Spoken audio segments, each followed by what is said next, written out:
Pemerintah melalui Satuan Tugas Penanganan COVID-19 memperlihatkan bahwa jumlah kasus penyakit itu di Indonesia terus bertambah. Penambahan kasus COVID-19 memperlihatkan bahwa penularan virus corona masih terjadi di masyarakat hingga saat ini, Senin 18 Agustus 2020.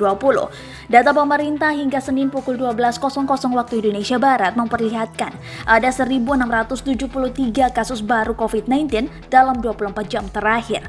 Penambahan itu menyebabkan kini secara akumulatif ada 143.043 kasus COVID-19 di tanah air, terhitung sejak diumumkannya pasien pertama pada 2 Maret 2020.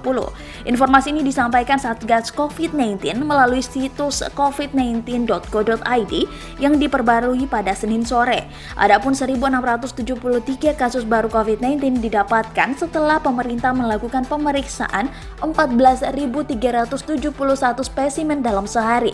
Data pemerintah memperlihatkan harapan dengan semakin banyaknya pasien COVID-19 yang sembuh. Dalam sehari ada penambahan 1.848 pasien COVID-19 yang sembuh.